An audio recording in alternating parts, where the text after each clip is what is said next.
अस्सलाम वालेकुम students.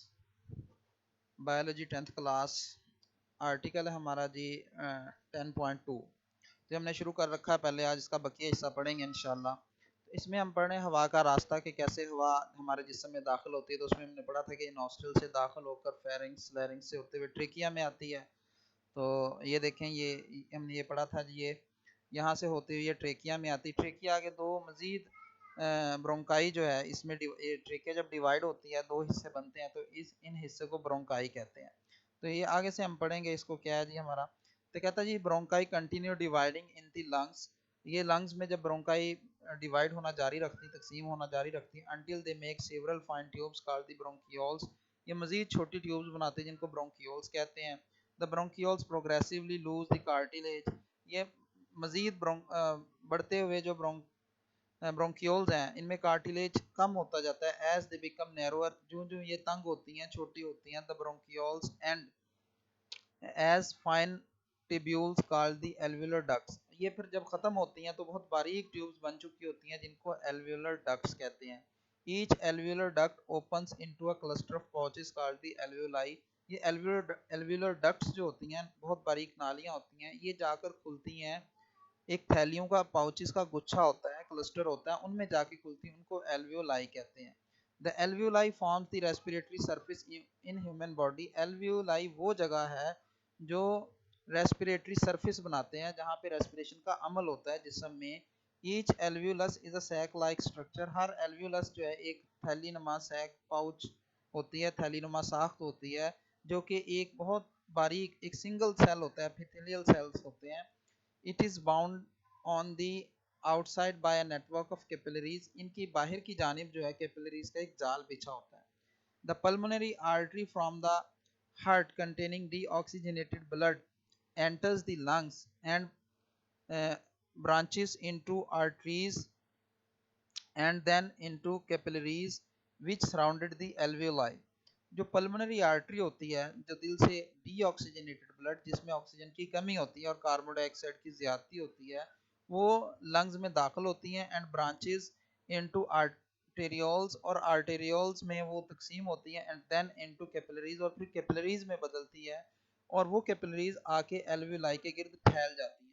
These ये जो अपना कैपिलरीज होती हैं then join together to form the venules. ये फिर दोबारा इकट्ठी होती हैं और वेन्यूल्स बनाती हैं, विच फॉर्म पल्मोनरी वेन, जिससे पल्मोनरी वेन बनती है। The pulmonary vein carries the oxygenated blood back to the heart. तो ये दोबारा दिल की तरफ चले जाती है। ये अगर तस्वीर में हम देखें तो ये ट्रेकिया आके ब्रोंकाई में डिवाइड हुई, ब्रोंकाई फिर मजीद ये छोटी छोटी नाली में तकसीम होती है जिनको ब्रोंकियोल्स कहते हैं।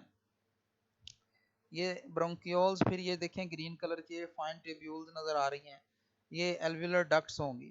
यहाँ पे देखें तो हमें ये क्लस्टर ऑफ पाउचेस, ये बारीक बारीक थैलियाँ, ये गुच्छे नज़र आ रहे हैं, इस तरह अंगूर होते हैं, इनके एल्वुलाई कहते हैं। ठीक है, इनमें तकसीम होती है। तो ये एल्वुलाई होती है, ये एक थैली नुमा साख्त होती है, इसमें आकर ये डिवाइड होती हैं, और ये दूसरी खून की नालियाँ इनके बाहर आकर फैल जाती हैं।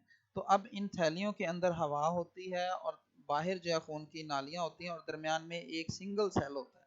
तो यहाँ से डिफ्यूजन के ज़रिए ऑक्सीजन जो है इन खून की नालियों में आती है, और खून की नालियों में से कार्बन डाइऑक्साइड इन थैलियों में चली जाती है। इस तरह करके ये वो जगह है जहाँ पर गैसेस का तबादला होता है। और ये जो खून की नालियाँ होती हैं, कैपिलरीज होती हैं, ये जब ये ऑक्सीजन से भर जाती हैं, ऑक्सीजन ले लेती हैं, ये दोबारा इकट्ठी होती हैं, वेन्यूल्स बनाती हैं, वेन्यूल फिर बड़ी होकर वेन्स बनाती हैं, और वेन्स दोबारा जो है वो दिल की तरफ चली जाती हैं। आगे हमारा टॉपिक है जी लंग्स। लंग्स क्या है जी? All the alveoli on the side constitute a lung. जो एक साइड की एल्वेलाई होती हैं वो मिलकर एक लंग बनाती है। There is a pair of lungs in the thoracic cavity. Thoracic cavity जो होती है उसमें जो है लंग्स का एक पेयर होता है। थोरिसिक कैविटी हमारे सीने की कैविटी को कहते हैं, जो सीने का खला होता है। The chest wall is made up of 12 pair. जो सीने की दीवार होती है उसमें 12 जोड़े होते हैं रिब्स के, एंड द रिब मसल्स, और रिब्स के साथ मसल्स होते हैं जिनको इंटरकॉस्टल मसल्स कहते हैं। A thick muscular structure called diaphragm is present below the lungs. Lungs के नीचे एक स्ट्रक्चर होती है जिसको डायाफ्राम कहते हैं। The left lung is slightly smaller and has two lobes. जो लेफ्ट लंग होता है वो थोड़ा सा छोटा होता है, उसके दो हिस्से होते हैं, and the right lung is bigger, और जो सीधे दाएं तरफ वाला लंग होता है वो जरा बड़ा होता है, उसमें 3 लॉब्स होते हैं, 3 हिस्से होते हैं। दे आर स्पॉन्जी, वो स्पॉन्जी होते हैं, नरम होते हैं, एंड इलास्टिक ऑर्गन्स, और इलास्टिक ऑर्गन्स होते हैं।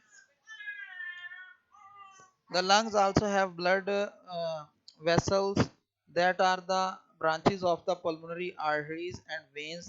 जो lungs होते हैं उनमें blood vessels भी होती हैं जो कि branches होती हैं pulmonary artery और veins की। Each lung is enclosed by 2 membranes called the outer pleural membrane and inner pleural membrane. Her lungs के गिर्द 2 झिल्लियां होती हैं जिनको outer और inner pleural membrane कहते हैं।